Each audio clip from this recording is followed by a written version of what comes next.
All right, guys, this video today, we're talking about part 103, ultralight. This video, I think I have it labeled the 5 things I think you should take into consideration if you're buying an ultralight or want to buy an ultralight. You might already be a pilot, whatever. Basically, what it comes down to, guys, is I've been getting calls left and right about ultralights. Well, I've gotten calls, but I've also just mostly gotten Facebook messages and things like that because I have this channel with the birds, Robert's Ultralight and my ultralight inspired Challenger 2. So people have been reaching out to me a lot, and there's a lot of things that I'm realizing people are not taking into consideration when it comes to ultralights, possibly purchasing one and being an ultralight pilot. So I know what you're thinking, part 103, what does that mean?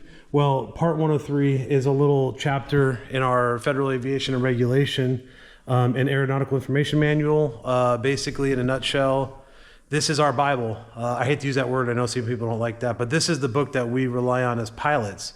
Even though you are not a licensed pilot or certified pilot, you still have to know the one part in here that's part 103 when it comes to ultralights. That's why the tail says part 103.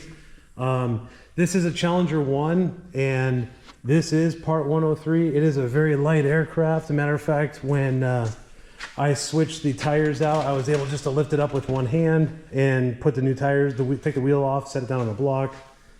Very light. Is this an ultralight? Yes. Is this an ultralight? No. 1 seat? Yes. 2 seats? No. 254 pounds or lighter? Yes. 254 pounds or lighter? No. 465. 5 gallons of fuel? Yes. 6 gallons? No, no, no. 10 gallons. I wish it was 17 or more. So, anyways, hold on, let's see here. All that stuff's gone over in part 103.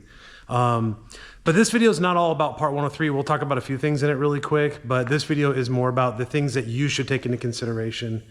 And it's not really a good day. Things you should take into consideration before purchasing an ultralight if you're not a pilot. Unfortunately, there's that little gap there, but there are storms all around me, and my iPad said it was very unstable, very low level turbulence. So I was gonna do this video from my Challenger 2, but instead we're gonna do it down here. Maybe we'll get up later, I don't know.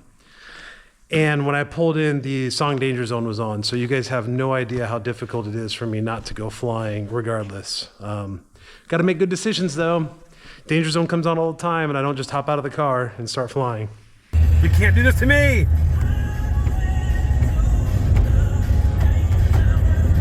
Ah, look at this weather! All right, so for starters, I'm not a CFI, which stands for Certified Flight Instructor. I am just a private pilot. To fly the 2-seat version of the 103, like the 2-seat version of that 103, this is a 2-seater. This requires at a minimum a sport license or a private license. I am a private pilot, which means I fly other general aviation aircraft too. This was the one I could afford that I didn't have to have payments on, so that's what I have. Yeah, so we're gonna talk about the 5 things I think you should take. And actually there's 2 extra ones that while I was driving over here, I thought to myself, I wanna bring that up to them too, because, so there's 7. The thing says 5, but I'm giving you 2 freebies in this. If you haven't yet, please like, share, subscribe, whatever, help me out here. And I'm gonna set up something over here and sit here, and we're going to just discuss ultralight ownership and the things I think you need to know. And we'll probably talk about a few things in the far aim. Again, not an instructor, just a YouTube guy trying to help you out here. All right, guys, so there are some dogs, some coyotes out in the field, and I'm pretty sure they're young pups or something, so you might hear a bunch of dogs screaming. I can assure you nobody is dying or being hurt. They're just over there making noise. So I decided to film this in front of the 103 rig because it wouldn't make sense to do it in front of mine because mine's not a part 103 ultralight. So in our far aim, we have the part 103, and it's only a page and a half here, guys. It's not a very big chapter. If you don't have a far aim, I'm sure you could just look it up online, but you know, possessing one of these books, they're like 17, 18 bucks, probably the best bet for everybody. Even though you're not a pilot, if you want to be an ultralight pilot, like a a legal pilot, you are legal to fly this airplane, and you're better off to have this than to know it by heart than you are to just assume that what people are telling you is real or right. So just get the FAR aim. This is 24. This one was left in the hangar, so it got wet and got all weird, but I have a 25 on the way because I'm doing my Sport CFI training and I need an updated one. So we're gonna look at a few things here in the part 103. Okay, part 103, part 1. It says A, is used or intended to be used or for manned operations in the air by a single occupant. Pretty simple, guys. If it has 2 seats, it's not an ultralight. I don't care what scammy post you see on Facebook, Marketplace about somebody's, here's one I'm gonna pop up on the screen. This has been a scam post now for a while. There's too many gullible people out there, but people, this is, number one, this airplane has a special place in my heart because my dad started this company, Freebird, back in the 90s.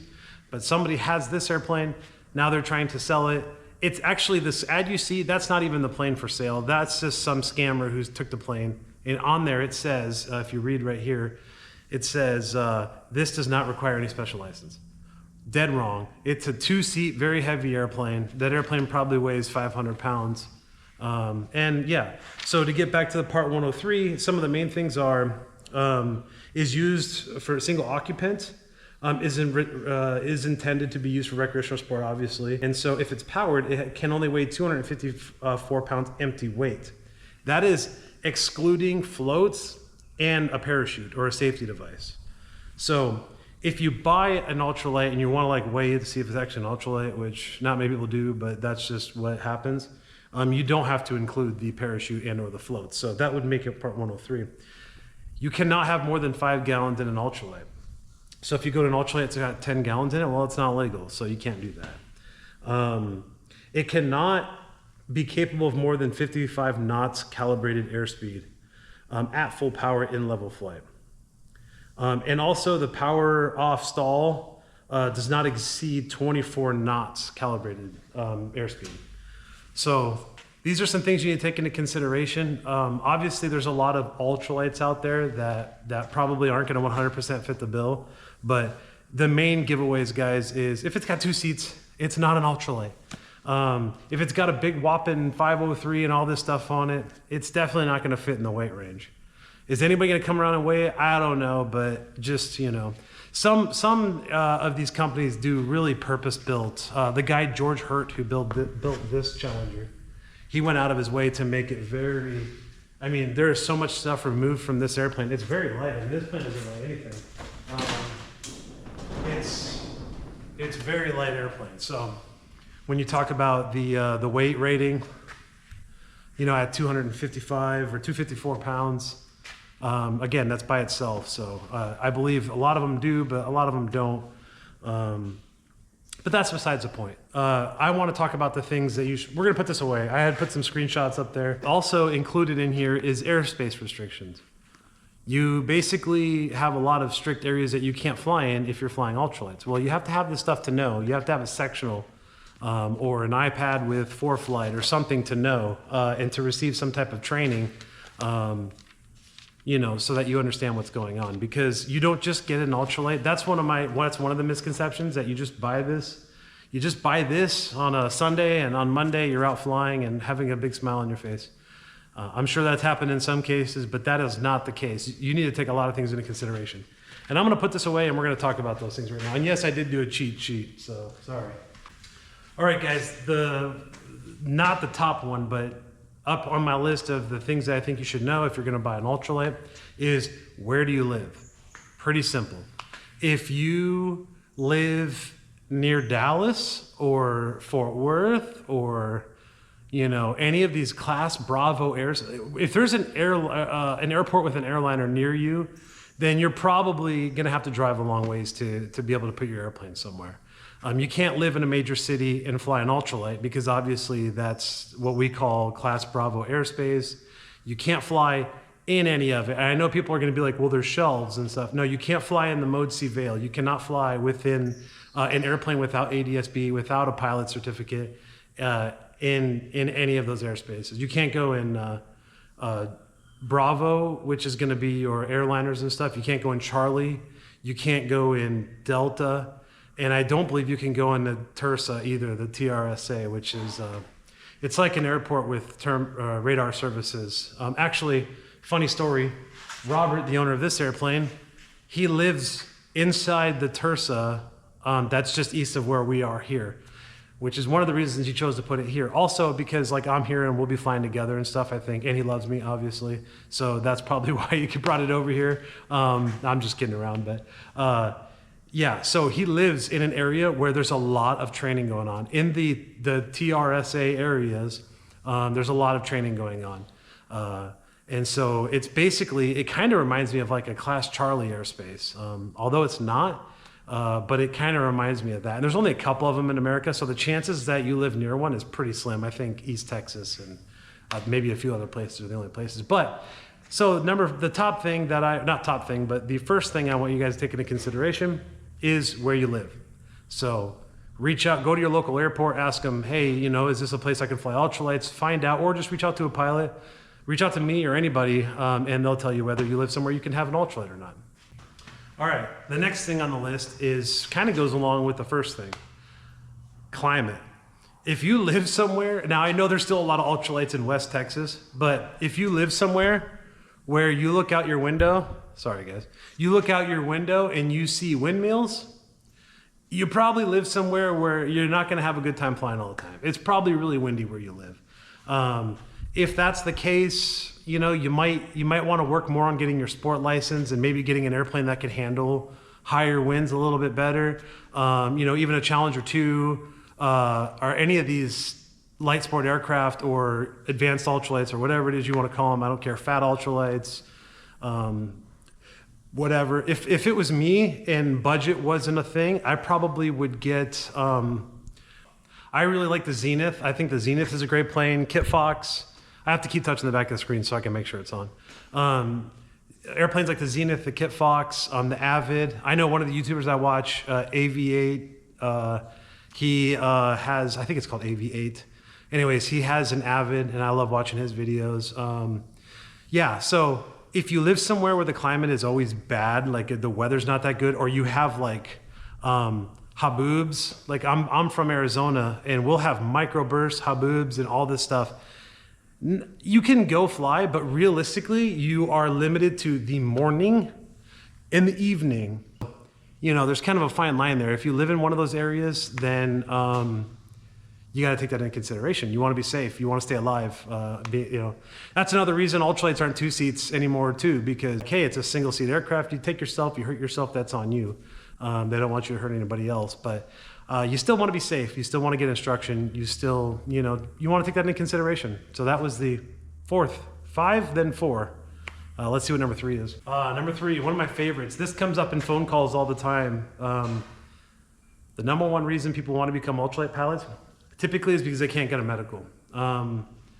This obviously is a sensitive subject for most people because, like, I know, for example, if I couldn't get a medical, I would probably just completely stop flying.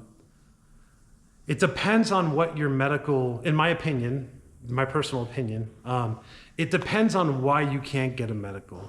If you can't get a medical because of something that's not controllable, then you might want to think about not getting an ultralight. Now, I'm not saying don't indulge in flying.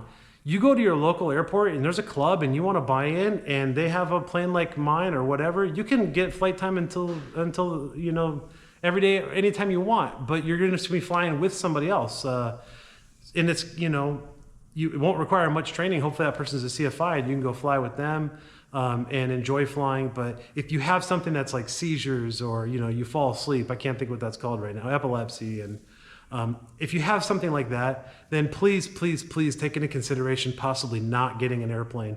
I know it's hard, but I can honestly tell you from the bottom of my heart, if I had something like that, I wouldn't fly anything. Because when you're flying, it's not just about what you're doing, it's also about what's going on the ground. I know the odds are low that you would hit something and hurt somebody else, but if you pass out and you can't control that, number one, you're probably not going to survive. And number two, you could hit somebody on the ground. So you just want to, that's my third thing I would like for you to take into consideration when it comes to buying an ultralight. Let me see what number 2 is. The number 2 thing, as you can see, looking around, hangar costs, guys.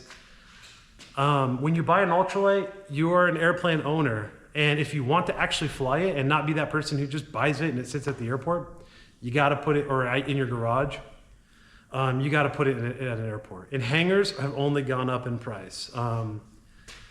I basically pay the same price here right now in 2024 on a grass strip that I did at the Delta airport with my Grumman when I had my Grumman.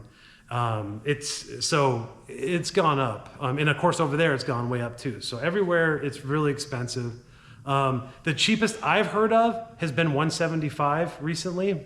And then the most expensive I've heard of has been about $400 a month. I think it really depends on where you live, the economic status of your area. I think if rent's lower in houses, then maybe the hangar rent will be lower. And obviously, just like I did here, you can find a grass strip where somebody owns it and they're a little more into aviation and they want to see people get out and have a good time. So you might be able to find a little bit better of a deal of that, doing that. But you definitely got to take that into consideration. There are some ultralights that you can take the wings off, but I promise you, if you buy an ultralight and with the intent of putting it on a trailer so that you can go to the airport and build it and fly it and then disassemble it, you're probably not going to fly as much. So it might be worth at that time just not buying an ultralight and finding somebody that you can go fly with. You know, we have a little thing called pro rata share, which means you can pay a percentage of the flight, half of it, and the other person can pay the other half.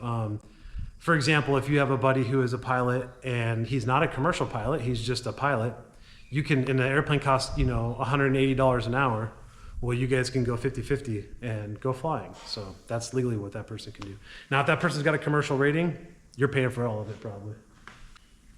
The number one thing that I think you should take into consideration when buying an ultralight, and for the record, there are two more after this. Those are just gonna be like the asterisks. The number one thing you should take into consideration, and I know some of you watch my channel because of this, so don't unfollow me because of this, because I love you guys too. But just because you watch it on YouTube doesn't mean you can just go do it. It doesn't mean you should neglect getting training from a CFI. No, do not think that YouTube videos makes you qualified. I am a YouTube qualified mechanic, YouTube qualified construction worker. I fix things all the time. One thing that YouTube cannot qualify you in is flying even your ultralight. That doesn't require a license. Now, can these videos be informative and prepare you and make you more aware and blah, blah, blah? Yes. But do they substitute a CFI, somebody with knowledge? Absolutely not. And if you say to yourself right now, you're watching this, you're like, well, John, I don't care. I'm just gonna get my plane and fly it. Then be prepared to get into issues, to accidents, My last video I made was about crow hopping. And of course, just like anything, everybody's got their opinion. Crow hopping can be very, very dangerous. I haven't heard of a lot of crow hop accidents, but I've actually only heard of one crow hop accident in ultralight. That was back in North Carolina. But crow hopping is going to happen a lot in the ultralight world because the airplanes are slower and lighter, and so you can kind of go down the runway and land. In a regular, like in a 172, unless you have a lot, you're going to not do as many crow hops, which is why most general aviation pilots don't even take into consideration crow hopping because they're like, well, wait a minute. You want to get away from the ground. And yes, you do. In an ultralight, it's very tempting to just hop up and get into ground effect and fly there. If you're going to do crow hops, no matter what anybody tells you, go back and watch my crow hop video because that'll kind of show you why you shouldn't do that. I personally am pro crow hop if you know what you're doing. One of the big problems with crow hopping is that people get hesitant and they get too slow and then they stall. So yeah, I'm not going to get into all of that because there's a lot of debate over it. But if that's something you're interested in, then yeah, go ahead and go back and look at that video. But the moral of the story is, number one, YouTube does not make you a pilot. YouTube, and yes, if you fly ultralights and you get off the ground and you're flying this, in my opinion, you're a pilot. Are you legally a pilot? Like you can go jump in a Cessna? No, obviously not. But if you're not a pilot flying that airplane, then the Wright brothers weren't pilots. And last time I checked, they were on our license. So see these two home slices? Okay. I don't believe they possessed pilot's license either, obviously, right? So if they were pilots, then you're a pilot flying an ultralight, okay? But you definitely should get training and not rely on YouTube. So Now I have my two other things. Hold on. Carry this with me. I think that's easier. These other two things are actually just as important. I probably should have just changed the thumbnail to the top 7 things that I think you should take into consideration. But I'm just gonna leave the video the way it is because I'm filming it and it's humid and it's about to rain and I really wanted to fly, but I couldn't. So, when you are flying an ultralight compared to an airplane like mine, even though mine is off the ultralight platform, my airplane is much heavier. My airplane has much more forward momentum. So, for example, I did lose my engine in the Challenger 2, and I was able to go a very long distance and make it back to the airport at a safe speed. And these are all things you need to know about your airplane and your ultralight. How fast can you fly it? What's your best VG, which is going to be your best glide to get to where you need to go if and when you lose your engine. And I'm actually not even going to say if. If you fly ultralights enough, I think it's more when. Because we have 2-stroke engines. And just think about right now, although these are more reliable, trust me, starting your weed eater, you know, sometimes it doesn't want to start 2-stroke, or sometimes you're, whoa, and it just kind of dies down. These are 2-stroke engines, most of them. And if you're on an ultralight, it's going to be a 2-stroke engine. So you have to understand these numbers and what it takes to keep your plane flying if the engine shuts off, because that's how you're going to stay alive. So this is what I like to call the wiffle ball effect. I made this up myself. I've never heard anybody else say it. My airplane is more like a baseball. So when the engine shuts off, it still kind of goes, you know, and it'll get somewhere. It's in Challenger 2s are really glidey type aircraft. I've heard people say gliders with engines attached to them. I don't know if I'd give them that credit, but they definitely have a pretty dang good glide ratio. At the time, I weighed 260 pounds and I had like 4 gallons of fuel, and I made it like 1.1 mile with like under 1,000 feet, so of above ground. So, or maybe it was like 1,100. I don't remember exactly my altitude, but I remember thinking this is going to be tight. And I actually had enough distance or space that I was able to push the nose down at the end so I could flare into my landing and not hit the gear too hard. That video is way back in my channel if you want to watch it. If not, that's cool. But the wiffle ball effect. This is a wiffle ball. So now in your mind, take your hands and a baseball in one hand and a wiffle ball in the other hand and throw them. And then that throwing them, that action is going to be the engine shutting off. The wiffle ball, the 200 and some odd pound airplane, it's not going to go very far. When I pull the power back on this thing, it just goes, ooh, and it comes down. It just wants to come down. So you have to be able to put your nose down and pick up airspeed so that you can flare into wherever you're landing. And unfortunately, if you live somewhere crazy, that could even be trees. So you might have to put your nose down so that you can flare into trees. That's just the reality. So it's like a wiffle ball. So again, it doesn't want to go very far when the engine shuts off. So take that into consideration when buying an ultralight. Don't be scared of it. Just take it into consideration. Also, a lot of this has to do with where you put your plane. If you live somewhere that is dense in trees and you're willing to drive 30 miles or 40 miles to somewhere where there's a lot more of fields, then that's perfect. Even in my plane, I mean, I have a 2-stroke, I have a Rotax 503. When I leave the airport, I have a flight plan usually that is hopping bigger fields to bigger fields. Number 1, I'm not in a hurry. Number 2, it's just safer. I just know I can land somewhere. Like for where I live here near Tyler, Texas, anywhere northwest I can go and it's just nothing but farms. If I go back down towards Jacksonville, like where I was hangared and where I had my engine go out, there are a lot of trees, a lot of areas. So that's why I found myself flying at 2,500 feet all the time, because I need that extra just to get to where I need to go. Out here, it's a little less. There's farms. Everywhere is a farm out here. So I don't worry about it as much. Probably not the best place in the country for it, but it's definitely in that 70 percentile maybe. Like it's higher up. There are worse places. So like even my boy over at Maine Pilot, he lives in Maine. And I watch his videos and it kind of gives me anxiety sometimes. Granted, when you're watching GoPros, you can't actually see the whole perspective.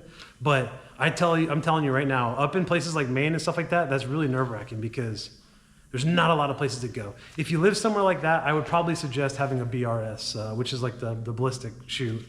That way, if you are just over trees, then maybe you could use that if you have an issue. Also, like my dad taught me when I was younger, try to find 2 big trees and try to go in between them and just let them rip your wings off. You know, it's just an airplane. You want to walk away from it. So that's also something to take into consideration. The last thing that I had for you guys is navigation. If you're watching this and you're not a pilot, you're probably thinking to yourself, well, I can fly around my town. I know my town really well. Yes, and that does happen, and people do that, you know, and you can go fly around, and there's apps for your cell phone you can get, you know. But I could tell you that when you are flying, especially if you're not a trained aviator, the focus on flying needs to be more important than the focus on navigating. Nobody ever calls me, so. Hello? Hey, I just sent you a picture of a snake. Whoa, where at? Are you at the hangar? Yeah, I'm here right now. Oh, okay. I wanted to drive over. Yeah, I'll come over. She's at the new house. Okay. Okay, bye. Bye. All right, guys, as you heard, we have a snake emergency on the airport property. Let's see what's going on here. But did you see the picture? No, I just reacted. Oh, okay. You see? I don't see him. Look from this angle. Look Oh, that's a copperhead. that's what I thought. It was a copperhead. Yeah, that's the worst case That's scenario. dangerous. Yeah, this is dangerous. Blow it Te away. dispararon. Yeah. Yeah, you see, we got a copperhead right Very there. nervous. Be careful. Very beautiful. And where there's one, there's more. All right, guys, I'm back, and as you saw, we had a copperhead, and yeah, we won't talk about what happened to the copperhead, but I mean, they just built a house over there, and you know, they want to try to keep that place safe. So yeah, so copperheads, I don't know, we won't talk about it, but he's been removed. Let's just say that much. That wasn't scripted or anything, guys. I'm just here at the airport, and he saw the truck and didn't know, and he knows I'm a snake person. I love snakes. I was hoping it'd be like a speckled king or something so we could play with it, but anyways. So back to navigation. So if you're flying around your town, you think you know everything about your town, but I promise you, when you start flying over it, things change. You're like, wait a minute, so if I go this direction, you know, blah, blah, blah. And obviously you have a compass, but you have to know where you are for the compass to make sense. So the moral of the story is, when you're flying an ultralight, there is so much emphasis on staying flying and not stalling. It's very, very simple for you to be flying around and then start looking at your cell phone or something like that. And before you know it, you're going under that, whatever, 24 or whatever it is, you know, or every airplane is different. So, you know, it depends on what you have in it and blah, blah, blah. But it'd be very simple for you to just stall. And if you're low enough, you know, a stall might be recoverable if you know what you're doing. But if you're not low enough, then, or not high enough, then you might hit the ground. So navigation is something you have to take into consideration. It's not like you could just throw a map in there and fly around. You need to be able to have focus on flying. So how you decide to do that, that's on you. Obviously, I'm always keeping in the back of my mind when I'm doing something what the airspeed of the aircraft is and my surroundings. If you watch my videos, you'll see all the time. I'll say, okay, everything looks clear. Boom, I'm looking at this for a second. I tell everybody I fly with, flying is looking out. It's not looking in. I mean, I have my iPad with all the traffic, and obviously I'm always glancing. And every once in a while we get the dreaded red words, right? Like, you know, there's somebody above you, somebody below you, whatever. And in that case, you know, taking action is important. But if you're flying an ultralight, you more than likely aren't going to spend that type of money. Hold on. All right, I'm back. So if you are an ultralight, becoming an ultralight pilot, and you're like, well, I want to spend money, I want to know I'm safe and blah, blah, blah, then you could do the ForeFlight or just some other iPad. But you have to have something like the Stratus 3. That's about $700 to $800. They do make cheaper ones that are like $400 or $500. They all kind of do something different. I know the one my buddy Ray has, I believe, even has like a sensor in it for carbon monoxide. So, but I don't have that. But at the same time, I don't have, my engine's in the back, and it's an open cockpit. So then iPad mini, any iPad will work, but you have to have location services, I believe. And then, you know, you buy for like $130 a year, you buy ForeFlight, and boom, it shows you all your traffic, logs all your flights. Now, if you're an ultralight pilot, then you're not able to log your flights. I mean, you can log them for your own sense to say, hey, I have X amount of hours in an ultralight. But legally, that doesn't mean anything to anybody. So it is a good experience. If you have an ultralight for a couple of years and then you want to switch over and become a sport pilot, then obviously that experience is really going to help you out, because you learn to really stick and rudder.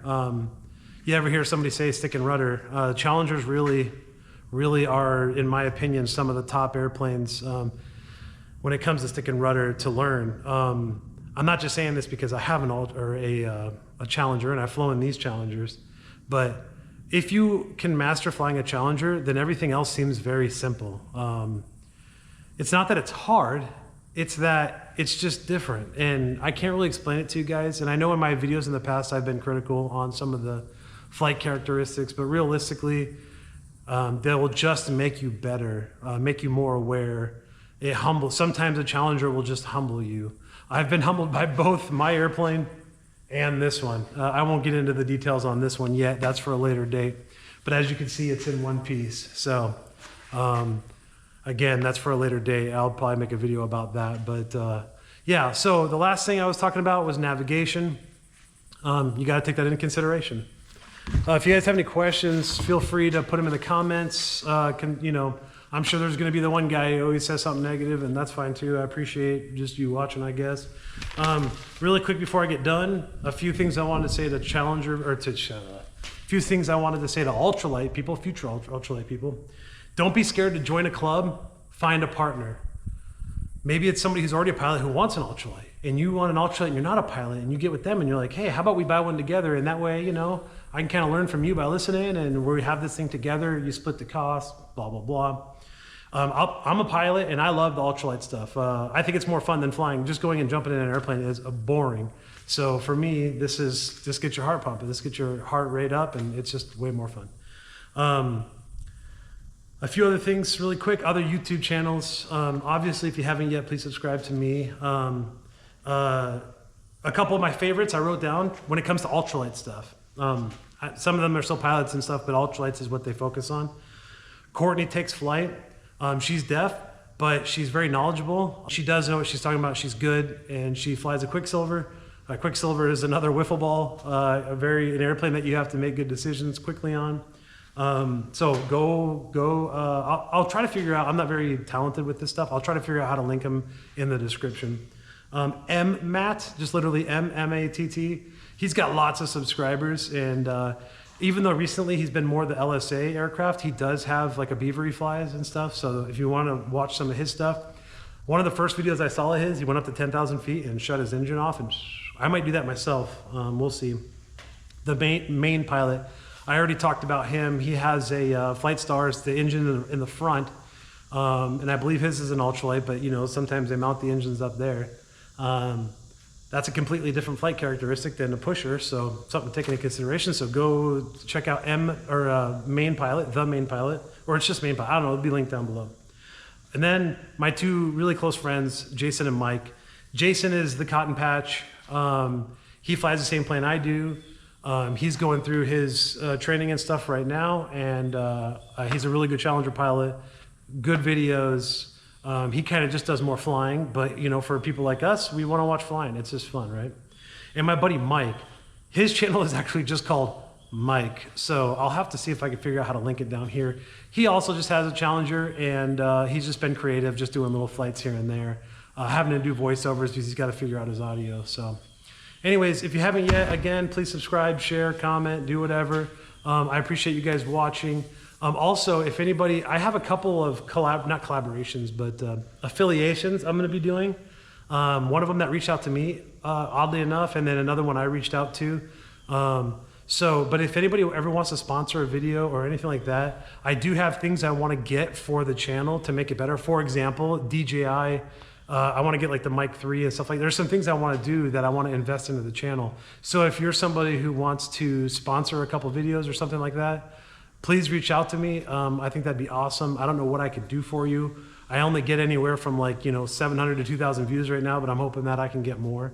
So yeah, if you want to reach out to me, I'll put my email along the bottom here, and feel free to email me. Also, if you just want to email me or leave a comment about anything you agree or disagree with in the video. Like I said, I'm not a CFI, I'm just a pilot. This is just not for instruction, this is just for the fact that nobody else is making this type of video out there right now. So I hope that you guys learned something from this, and if you do decide to buy an ultralight, just be super safe and get instruction. All right, thanks guys, and have a good day.